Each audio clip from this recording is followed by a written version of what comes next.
Bonjour tout le monde. Aujourd'hui je vais installer le kit solaire d'autoconsommation de Zendur, mais cette fois le SolarFlow Hub 1200, mais cette fois le SolarFlow Hub 2000. En ce moment je tourne avec la version 1200 que voici, avec un micro-onduleur OEMALS, deux batteries AB1000 superposées. Le système est très simple, très facile à brancher, à débrancher, à déplacer. Ça pèse le poids que ça pèse quand même, faut pas déconner, mais c'est facile à gérer et le tout branché. Alors ça, j'ai ça parce que leur prise ici n'avait pas de trou pour la prise de terre de celle que j'ai dans le mur, donc j'ai dû utiliser cet adaptateur en attendant de remplacer la prise. Je l'ai toujours pas fait, bon bref, c'est une autre histoire. Mais ça fonctionne comme ça, et le tout relié à deux panneaux solaires de presque 900 watts crête qui sont installés ici et qu'il faut dépoussiérer, rincer en permanence en ce moment parce que c'est tout le temps crade, c'est un truc de dingue. Voilà, donc Zendur m'a proposé cette fois de tester leur version 2000, qui est donc plus puissante et qui a des batteries de plus grosse capacité. Les batteries font maintenant, enfin les AB1000 existent toujours en 960 Wh, mais la AB2000 elle fait 1920 Wh et on peut aussi en cumuler 4, les superposer avec le même système de juste enlever le petit capuchon en caoutchouc et les empiler les unes sur les autres. Donc ça c'est super bien. Mais l'autre truc qui est super bien, c'est qu'elles sont compatibles avec les AB1000. Donc si vous en avez déjà et que vous voulez augmenter votre capacité, vous pouvez prendre une 2000 plutôt qu'une 1000, ou inversement si vous avez besoin de juste un petit peu plus, parce que ça sert à rien d'avoir plus de batterie que ce qu'on peut recharger, parce que sinon c'est comme si on avait de grosses citernes pour arroser le jardin mais qui ne serait que rempli à moitié d'eau. S'il pleut pas assez, ça va pas remplir assez la citerne, ça servira à rien d'avoir une grosse capacité si on peut pas la remplir. Donc les batteries c'est à peu près pareil. Si votre capacité de panneau solaire n'est pas suffisante pour remplir les batteries en plus d'alimenter la maison à votre consommation, surtout que ça a un coût, et donc l'investissement ne sera pas forcément justifié de prendre une plus grosse capacité. Pour ça, il faudra faire du cas par cas parce qu'on n'a pas tous les mêmes expositions, pas tous le même climat, pas tous les mêmes jours d'ensoleillement, et ça peut faire énormément varier la durée d'amortissement. Donc là, ce que je voulais faire, c'est installer tout ça. Vous avez vu comment c'est installé là-bas, ça va être sensiblement la même chose. On a un micro-onduleur qui est dans une boîte Zendur, mais c'est un micro-onduleur OEMALS. Leur système est compatible avec quasiment tous les micro-onduleurs du marché de toute façon, donc ça ne devrait pas poser de problème, mais ça s'est proposé en option sur leur site. Donc si vous n'en avez pas, vous pouvez vous fournir avec ça. Je crois que c'est une version peut-être améliorée de celui que j'ai déjà en place. Toujours est-il que la prise dite Schuko là, elle n'est pas identique à celle que j'ai en place. Donc de toute façon, il me semble que je vais devoir le remplacer. Et esthétiquement aussi, j'avais juste, et visuellement, il me semble qu'il est un petit peu différent également de l'autre. Voilà, voici ses caractéristiques. Si vous voulez mettre pause et les lire. Donc c'est lui qui va convertir l'énergie solaire 12 volts. Pour faire simple, hein, en 230 volts. Ici on a le Hub 2000, donc comme vous avez vu au mur, ben là c'est la version plus grosse qui elle va gérer tout ce qui est conversion de la tension solaire, de toute l'électricité solaire qui rentre sur une tension constante, parce que ça fluctue en permanence selon l'intensité lumineuse qu'il y a. Donc c'est pas genre des panneaux en 12 volts, il y a du 12 volts qui rentre, ça va selon la puissance du panneau. Par exemple là, une fois de plus 12 volts c'est pour faire simple. Hein. Là par exemple c'est compatible avec des panneaux de 16 à 60 volts x 2. Hein, pour les deux entrées, on peut mettre un panneau de 900 watts max ici, un autre ici. Et lui il va se débrouiller, peu importe la tension qui rentre, il va se débrouiller pour en faire quelque chose de constant et d'utilisable par le réseau, donc à envoyer au micro-onduleur, et par la batterie à stocker si tout n'est pas consommé dans la maison. Donc la batterie elle est là, c'est une lithium fer phosphate, donc ça c'est très intéressant, c'est ce qu'on veut rechercher plutôt que d'autres technologies du genre NMC. C'est les batteries qui ont pour l'instant le meilleur rapport prix durabilité, et en plus elles sont vraiment sécurisées quoi. C'est pas comme d'autres batteries lithium-ion qui peuvent éventuellement exploser. Donc là c'est ce que vous devez rechercher hein, pour ce genre d'installation. Il y a des batteries encore meilleures que ça, mais pour l'instant c'est pas encore démocratisé du tout. Avec ça, il donne une estimation d'une durée de vie de 3000 cycles à 80% de décharge et de 6000 cycles à 60% de capacité. C'est peut-être écrit dessus, ça doit être dans la notice. Ce que j'aime bien avec Zendur, c'est que leurs emballages sont principalement faits de carton, donc niveau recyclage c'est mieux que du plastoc. Encore mieux si ça se retrouve dans la nature, au moins ça va plus vite se dégrader. Enfin, ça va se décomposer tout court. Et ce que j'avais remarqué, alors là, et le truc c'est que la dernière fois j'avais remarqué que ça faisait un peu boîte dans boîte dans boîte dans boîte, c'était un peu Inception le déballage. Je sais pas s'il y a encore une boîte dans celle-ci, mais la batterie fait 22 kg, donc elle est un peu plus lourde forcément que la précédente. Je vais la sortir, comme ça vous allez pouvoir voir les éléments nus. Mais je voulais quand même vous parler de l'emballage parce que j'aime bien quand les marques font des efforts, surtout que c'est tout à fait faisable. C'est peut-être un chouïa plus cher, je sais pas, peut-être pour ça qu'ils le font pas tous, mais voilà, c'est bien quand il y a un maximum de cartons, de monoproduits faciles à recycler ou à foutre au compost éventuellement. Ah non, il y a un carton de moins que la dernière fois. Vous voyez l'espace qu'il y a là? Ben, la dernière fois c'était encore dans un carton. Autant dire que c'était vraiment, ça faisait bien ventouse pour le sortir. Donc là c'est comme ça. Ici, qu'est-ce qu'on a? Ah, petit accessoire de fixation. Voilà, ça aussi, la coque de protection en carton, c'est très bien. Le seul truc en plastique qu'il y a, c'est le gros film qui est sur la batterie. Voilà, sinon le principe c'est exactement la même chose. Ce capuchon protège les connexions et ça permet de les empiler. Il y a la même en dessous. Chaque batterie aura une entrée et une sortie au-dessus et en dessous. La conception me semble exactement la même, tout en métal. Ça a l'air bien robuste, bien classe, assez flatteur. J'aime bien la conception. Pour le PV Hub 2000, on a d'abord une boîte d'accessoires, de câbles, chevilles, vis de montage, mode d'emploi. Si c'est comme l'autre, il n'est pas en... Ah, attends, c'est multilingue. Italien, polonais, anglais, allemand, français, il y a du français, très bien. Bon, ok, on a un mode d'emploi complet multilingue, c'est très bien. Là aussi, on a ce moulage cartonné et le joli PV Hub 2000. Alors une fois j'ai galéré pour faire la mise à jour avec l'autre parce que j'avais pas mis la petite antenne dessus. N'oubliez pas de mettre la petite antenne, sinon ça ne voudra jamais se connecter. Ça me rendait fou, j'ai redémarré la box, je redémarrais mon portable, je redémarrais tout le système, ça ne voulait pas marcher. J'étais mais putain ça fait chier ce truc. Et en fait j'avais oublié de visser la petite antenne là-dessus. Donc pensez à le faire, sinon vous n'allez pas pouvoir vous connecter. En Wi-Fi en tout cas, peut-être en Bluetooth ça marchait, je suis plus sûr, mais bon ça me faisait serrer alors que c'était tout bête. Je vais faire l'installation de tout ça, mais d'abord je voulais revenir sur des points qui peuvent vous intéresser directement avant que j'aille plus loin sur le choix d'un système. Là j'ai noté les caractéristiques principales de ce kit. Une chose que je veux noter en premier, ça peut être dans un de vos critères, c'est que cette solution est 100% silencieuse. Par rapport à d'autres que j'ai testées qui ne sont pas forcément bruyantes, on entend quand même un bruit quand la charge solaire se met en place. Quand les panneaux solaires produisent. Le bruit est plus ou moins intense selon la production, donc si ça tape vraiment bien, l'appareil, le régulateur, ou enfin ça dépend des systèmes, des fois c'est même une station d'énergie qui fait office de base de gestion de tout ça, ça peut se mettre à ventiler et ça peut éventuellement être une nuisance. Et ça peut aussi le faire quand vous n'avez pas d'entrée solaire, mais quand il y a une distribution de courant dans la maison, donc le soir par exemple. Voilà, alors que lui, 100% silencieux, ça fait jamais de bruit, enfin ça fait du bruit si on fait du réglage, s'il se met en route ou s'il se coupe. Là, il y a un bip et on peut le désactiver avec l'appli. Mais sinon, rien du tout. C'est pas un grésillement, pas un bruit, que dalle. C'est top, on pourrait l'avoir dans une chambre et on peut dormir. Donc il y a peu de chances que ça soit installé de cette manière, mais si c'était le cas, vous l'entendrez pas. Donc jusqu'à 7680 Wh de capacité si on empile 4 AB2000. On peut pas en mettre 4 AB2000 plus 4 AB1000, on peut mettre 8 batteries. Donc c'est soit un panache des deux, mais c'est maximum 4 batteries. Ouais, je crois pas qu'on puisse faire plus que 4 batteries, peu importe leur capacité. Alors ils disent jusqu'à 2400 watts de panneau. Alors ça je trouve ça un peu bizarre puisque le régulateur MPPT est donné pour une puissance de 1800 watts cumulés. Donc c'est un double MPPT, 2 entrées qui vont pouvoir gérer 900 watts chacune.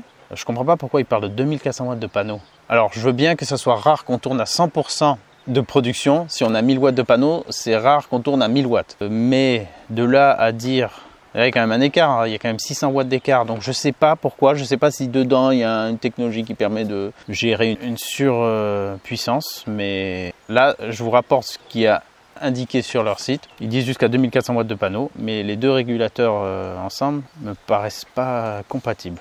Donc je ne sais pas s'il y a quelque chose qui bride. Il y a peut-être quelque chose qui bride, je ne sais pas, hein, mais il y a peut-être quelque chose qui bride l'entrée. Ce qui voudrait dire qu'on peut mettre jusqu'à 2400 watts de panneau, comme ça on est sûr qu'on tourne à la capacité maximale quand il fait beau. Genre on a un peu plus de production que ce qu'on va pouvoir exploiter derrière. Et peut-être qu'il y a quelque chose qui limite la puissance d'entrée. Ça, je suis pas du tout un expert dans ce domaine, donc je sais pas si c'est possible. En tout cas, c'est pas détaillé, c'est dommage. Ce genre de truc, j'aime bien savoir pourquoi ça semble pas cohérent. Expliquez-nous. Le PV Hub va pouvoir distribuer jusqu'à 1200 watts au micro-onduleur. Mais le micro-onduleur, donc ça peut vous intéresser dans un cas où vous auriez un micro-onduleur qui gère jusqu'à 1200 watts. Mais donc lui, il peut le faire. C'est toujours mieux d'avoir quelque chose qui peut faire un peu plus que juste limite ou un peu moins. Par contre, le micro-onduleur, normalement, il va être limité à 800 watts. Donc ça, après, dans les paramètres, on règle la puissance de sortie du PV Hub. Mais voilà, il pourrait distribuer jusqu'à 1200 watts au micro-onduleur et également à la batterie. Il peut charger la batterie jusqu'à 1200 watts. Donc ça, c'est intéressant. Ça va permettre de charger rapidement si on avait vraiment une bonne grosse production solaire. Compatible avec des panneaux, je vous l'ai montré, de 16 à 60 volts, 32 ampères. Et le truc qui peut vraiment vous intéresser avec cette version plutôt que la AB1000, c'est que les batteries sont auto-chauffantes. Puisque c'est une installation qui peut s'installer en extérieur. Il y a les IP65, donc tout est résistant aux intempéries. Pas la submersion, mais c'est résistant aux intempéries. C'est mieux si vous le mettez par exemple sous les panneaux ou dans une petite boîte, enfin quelque chose d'un peu abrité, c'est toujours mieux. Parce que l'ensemble est résistant jusqu'à 60 degrés maximum. Donc j'imagine que vu que l'ensemble est de couleur foncée, si c'est vraiment en soleil, en plein été, avec des trucs qui font réverbération et tout, peut-être que ça pourrait peut-être les atteindre. Donc il vaut mieux avoir les éléments à l'ombre. Mais si vous êtes en extérieur comme ça, et vous habitez dans une région où vous aurez des températures négatives en hiver, les batteries AB2000 sont auto-chauffantes, donc vous pouvez exploiter, non pas exploiter, là on peut tirer du jus de la batterie, même en température négative, mais on ne peut pas la recharger en dessous de 0 degré. C'est la différence entre les batteries au plomb et les batteries lithium-ion. Donc là, elle est auto-chauffante. Vous vivez dans un endroit où même il y a de la neige en hiver et tout, et ben elle va se chauffer jusqu'à atteindre 0 degré. S'il fait plus chaud que ça, elle arrêtera de s'auto-chauffer. Donc elle va consommer une partie de l'énergie qu'elle stocke pour faire ça, mais elle peut le faire, donc c'est très intéressant. Vous êtes dans un endroit où il fait froid, le système est à l'extérieur, il y a de la neige et tout. Il y a par contre de la production solaire où vous pouvez exploiter le système, et vous allez pouvoir recharger la batterie aussi. Ça, c'est un gros plus. Mais attention, si vous la combinez avec une AB1000, la AB1000 n'est pas auto-chauffante, donc elle ne pourra pas se recharger elle. Alors là, du coup, je ne sais pas comment le système se débrouille pour fonctionner. Peut-être qu'il fait juste un bypass, il va directement à la B2000. Ça, je ne sais pas. Mais bon, de toute façon, si vous allez l'installer en extérieur et que les températures pourront être négatives, il faut s'orienter vers celle-là. Et c'est un système, du coup, qui est intéressant pour ça. Ce n'est pas le cas de tous. Il donne une durée de vie estimée à 15 ans, mais une garantie de 10 ans. Donc, garantie de 10 ans, c'est quand même intéressant. Ça rassure, j'ai envie de dire. Sur l'investissement, on se dit, OK, on ne va pas tomber en rade. Enfin, si on avait un problème d'ici 10 ans, gardez tous les papiers, les factures et tout, normalement c'est garanti. Et vaut mieux, surtout si c'est un système qu'on va pouvoir installer en extérieur. Donc à retenir, un système compatible avec le froid, avec les intempéries, facile à installer, à brancher ensemble, avec une capacité intéressante. Et avec tout ça, vous allez pouvoir vraiment moduler à la fois la puissance que vous avez besoin pour votre foyer et gérer le surplus dans 1, 2, 3 ou 4 batteries. Alors là, si vous avez 4 batteries avec 2400 watts de panneau max, admettons qu'on ait 2400 watts, ouais, ça va mettre quand même un certain temps. Je ne sais pas si même on arriverait à les avoir tout le temps chargées les batteries. Parce qu'après on consomme, ça dépend si vous consommez la nuit aussi, si vous pompez dans les batteries la nuit aussi. Bon, tout ça c'est des calculs à faire pour acheter la bonne quantité de batteries et pas avoir juste du stockage inutile. Parce que comme je vous l'ai dit au début, ça sert à rien d'en avoir plus que ce qu'on peut remplir. Allez, je passe à l'installation, je vous montre ça une fois que c'est en place. Je vais mettre l'appli, enfin j'ai déjà l'appli, mais je vais voir s'il détecte bien tous les éléments. Je vais voir comment ça fonctionne pendant quelques jours et puis je vous fais déjà un premier retour. Bon, je vais quand même faire le branchement avec vous. Alors ce qui est génial, c'est que les emplacements des vis du micro-onduleur dans le mur que j'avais installé, c'est les mêmes. Pareil pour le hub, il fait exactement la même taille que le 1200. Ça c'est parfait, donc là on gagne du temps parce que sinon ça prend compte dans le temps d'installation, hein, perforation du mur, mise à cheville, les vis et tout le bordel. Donc là, tip top, la B2000 est là, PV hub ici, le micro-onduleur. Il y a un truc qui a changé par rapport à la version 1200, peut-être c'est encore une option, elle était fournie avec un câble de 10 mètres de long entre le micro-onduleur et ça. Donc on pouvait avoir les batteries et le PV hub 1200 à 10 mètres quasiment de la prise. Donc c'est très intéressant si on doit le positionner d'une manière à capter un maximum de soleil, qu'on n'a pas une prise à proximité. Là c'est beaucoup plus court, c'est beaucoup plus court, là on a 2 mètres. Voilà, donc au pire il faudra faire des rallonges. Du coup l'autre câble était beaucoup plus gros également.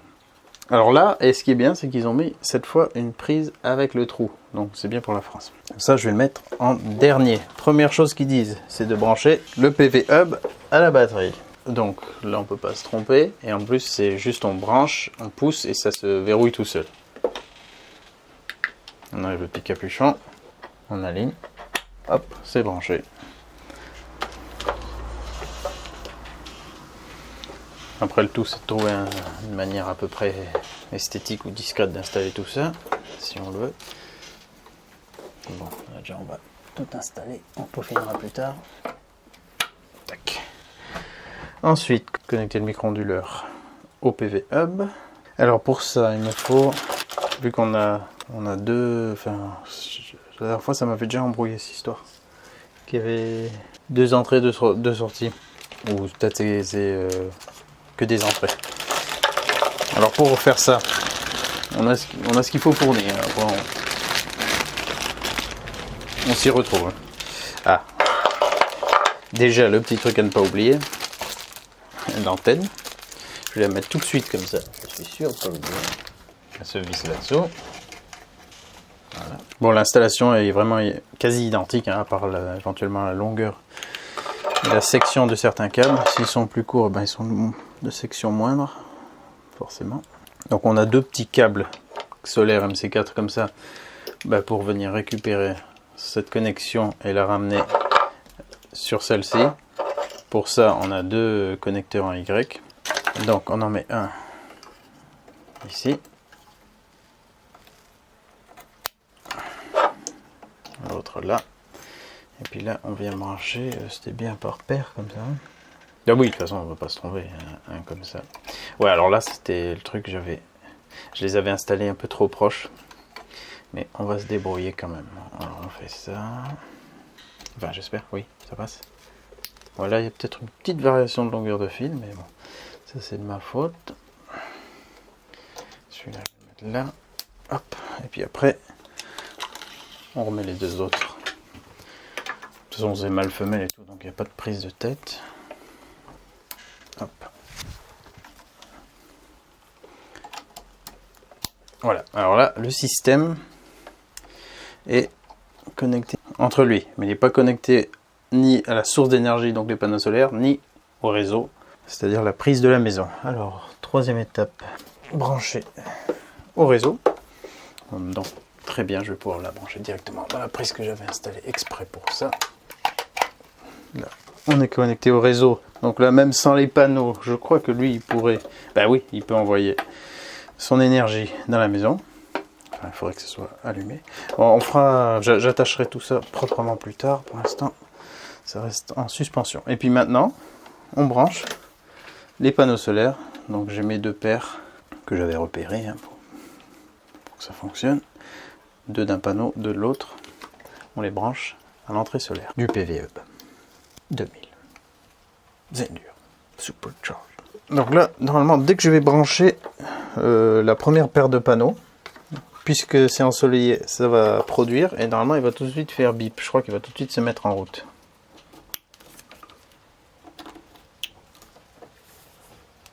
Voilà. Commence à se connaître, hein.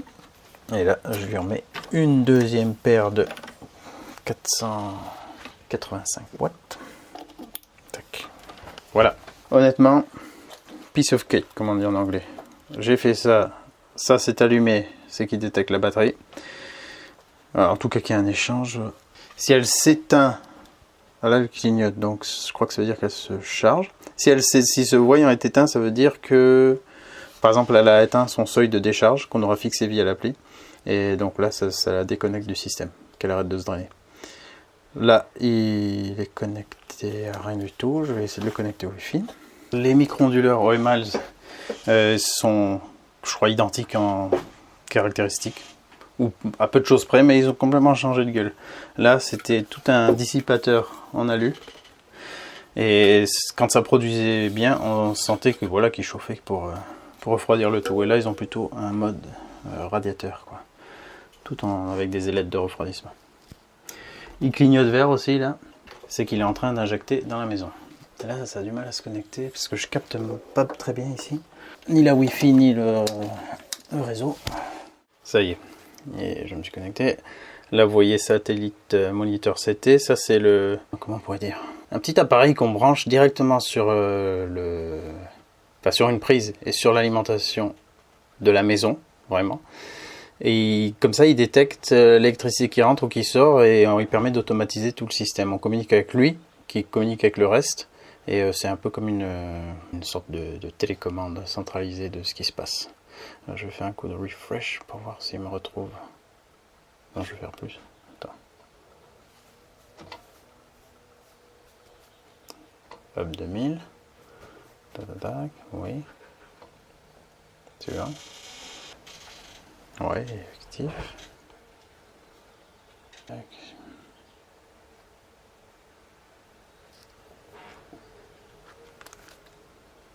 Allez, il le trouve. Hop, suivant. Suivant. Bon, après, il faut faire tout mon truc Wi-Fi. Voilà, il fait une mise à jour. Enfin, une connexion. Ça n'arrêtait pas de planter aussi à cette étape, justement, parce que j'avais pas l'antenne. Donc, pensez à la mettre. Je le laisse faire. Et après, normalement, je pourrais avoir des infos. Appareillage, appairage. Oh là là, que d'erreurs. Appairage, bah, ah, c'était là. Très bien. Bien là. Donc, puissance d'entrée maximale acceptable au micro-onduleur. C'est 800.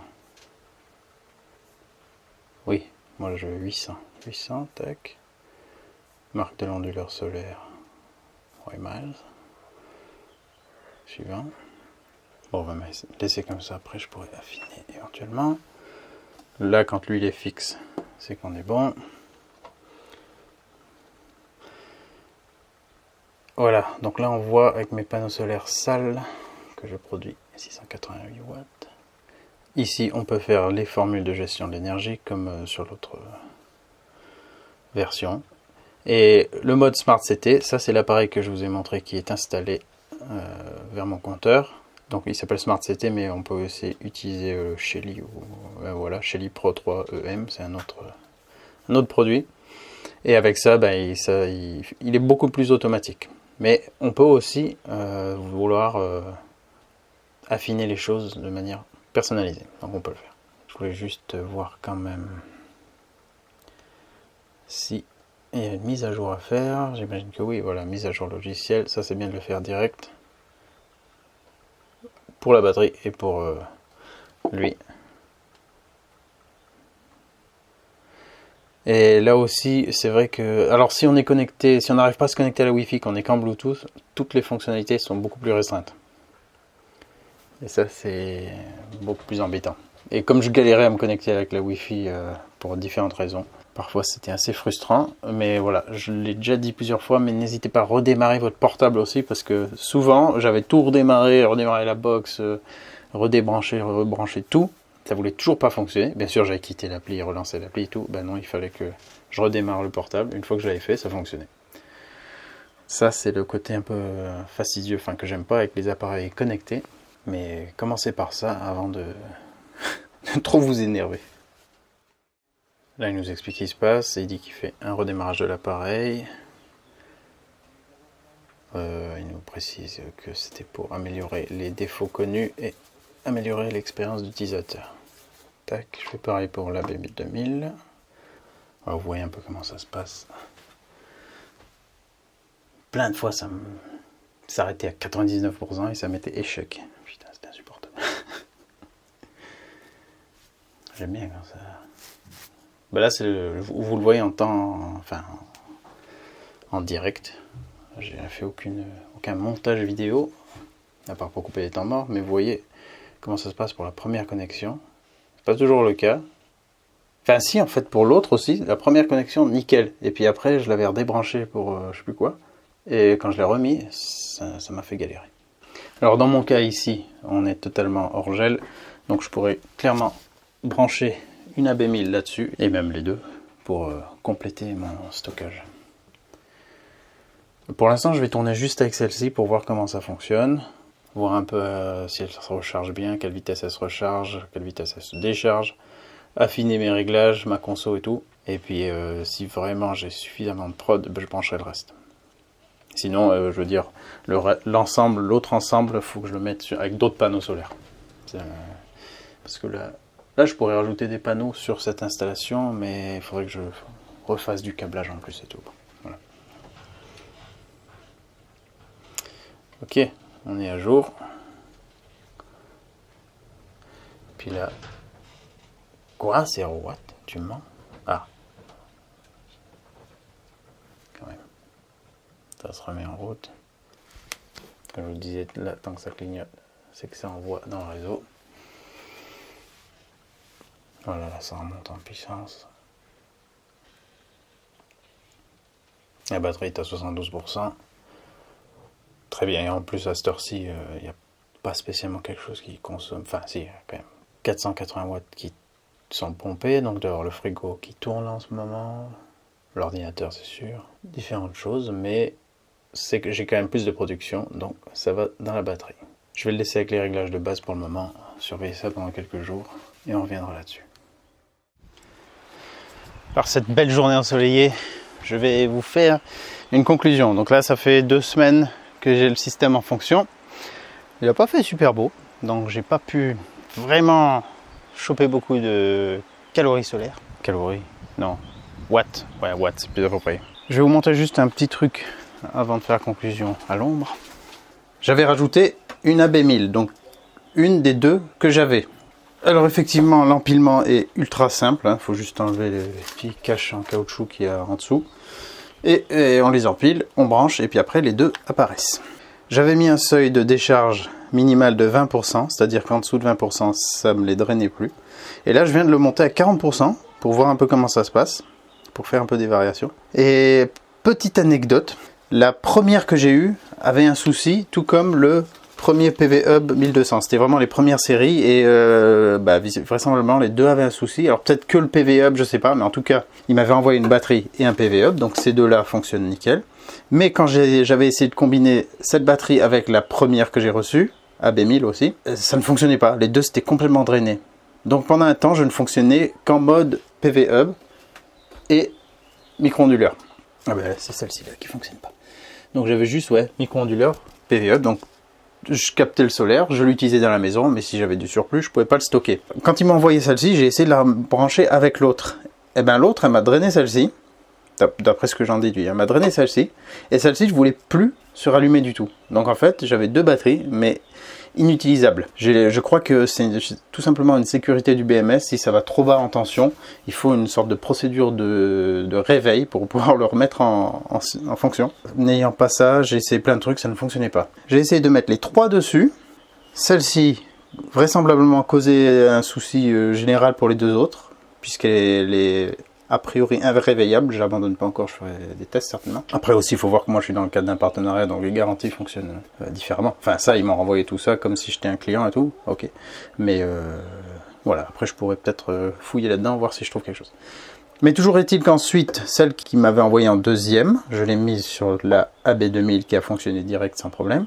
Et ça me l'a réveillée, et elle est de nouveau fonctionnelle. Donc c'est pour ça que maintenant j'ai les deux. J'ai du coup le double de capacité dans celle du bas et elles fonctionnent ensemble. Et pour l'instant, ça a l'air de fonctionner parfaitement. Ça se met à chauffer quand ça produit beaucoup. Alors là, j'ai mis en full stockage, donc lui il est froid. Et là, ça clignote pas parce qu'il n'injecte rien dans la maison. Et quand il injecte et qu'il y a une bonne production par rapport à mes 950 watts crête, enfin dans ces eaux-là, autour de 900 watts on va dire, ça chauffe pas mal, mais ça va. C'est pas brûlant, ça a l'air de bien gérer la dissipation de chaleur. Sinon, je l'ai déjà dit, point positif, système 100% silencieux. C'est toujours le cas avec la version Hub 2000, donc ça c'est super appréciable. De toute façon, j'entends que la ventilation de la salle de bain en fait. Mais à ce niveau, tout a bien fonctionné, pas de surchauffe, pas de problème où que ce soit. Et en plus, sur l'appli, dès qu'on va dans les batteries, on voit la température qu'elles ont. Alors, sinon on va se mettre là un peu à l'ombre. Qu'est-ce que c'est arrivé entre temps ça? Qu'est-ce que c'est d'ailleurs?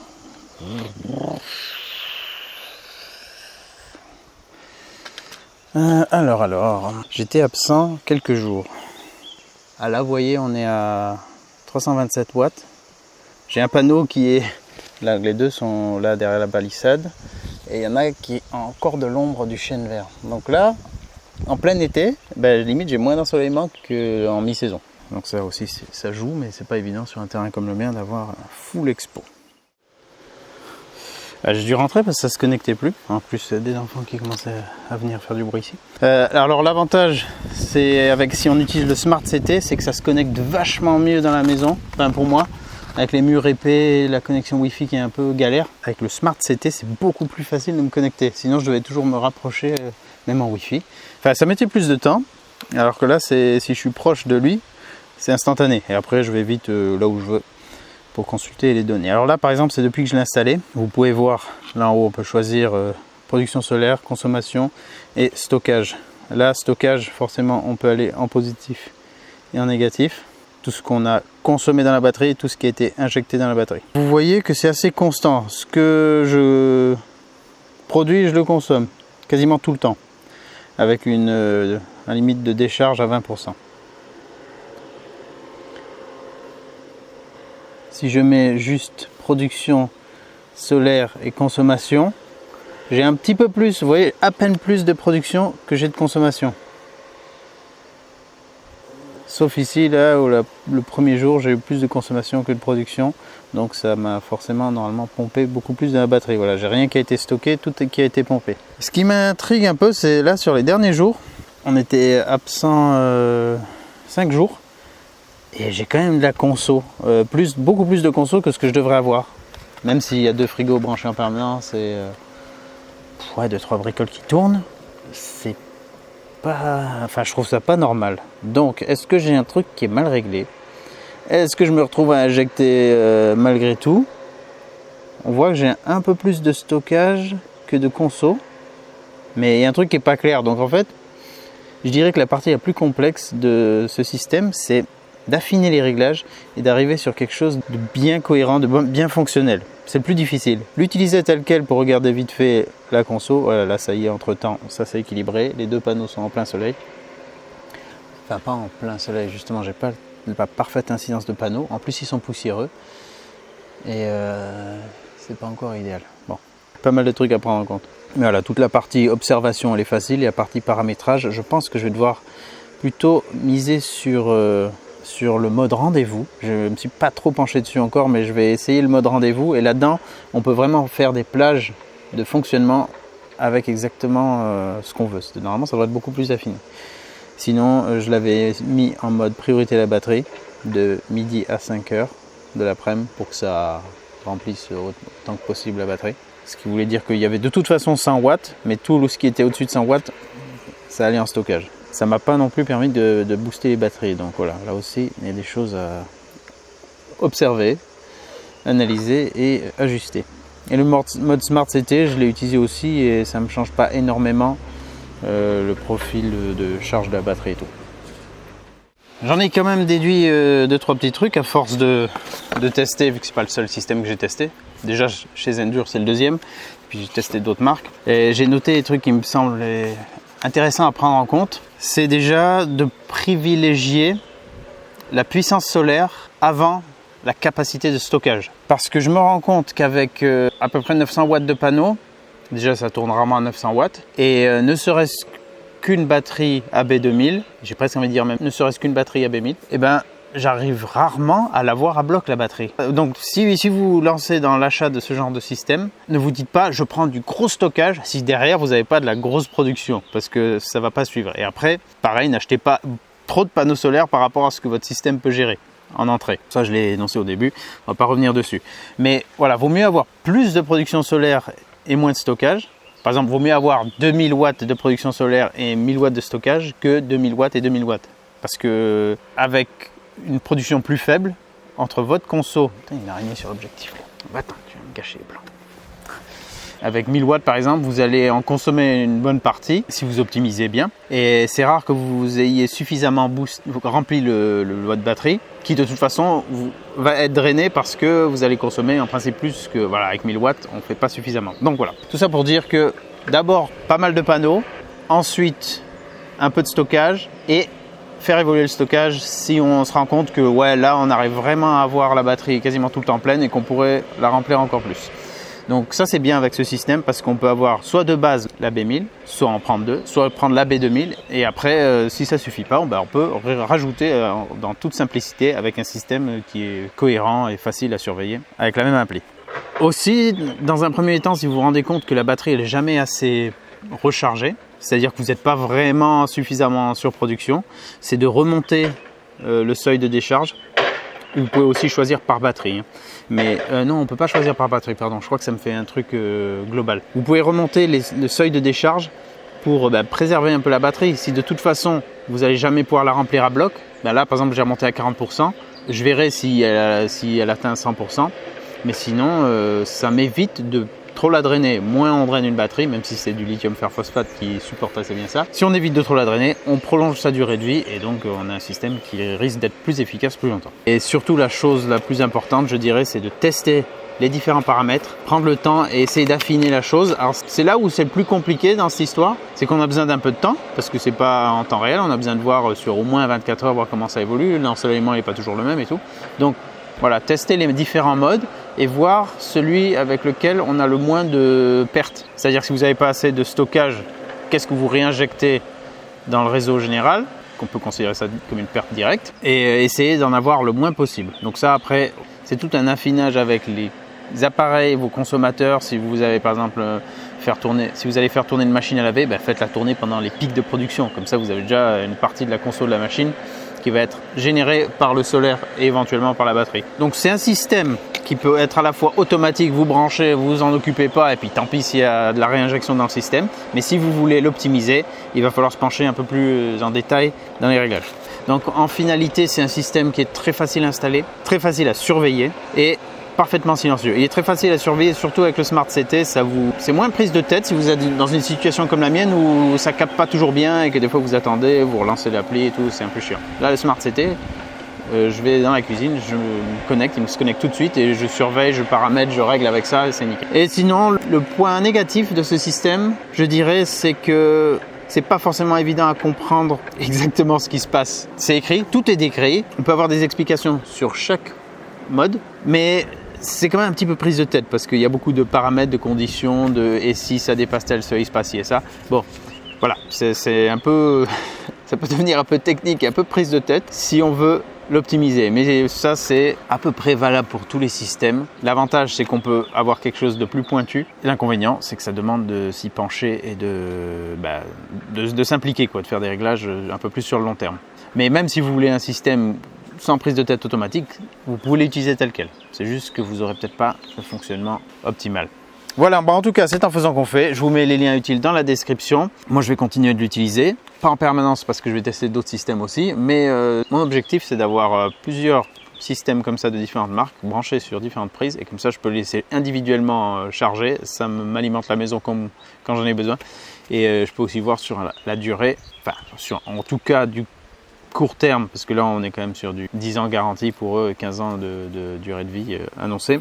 Là je peux pas dire je vais le tester sur le long terme, mais déjà voilà, voir un peu au moins sur une année qu'est-ce que j'ai comme résultat. Et ce sont des systèmes quand même très intéressants si on ne veut pas se prendre la tête à faire nous-mêmes une installation complète qui sera certainement moins chère mais plus complexe et moins propre. Voilà, à bientôt, n'hésitez pas à me faire un retour si vous avez ce système pour partager votre expérience, c'est toujours utile pour ceux qui vont lire les commentaires également.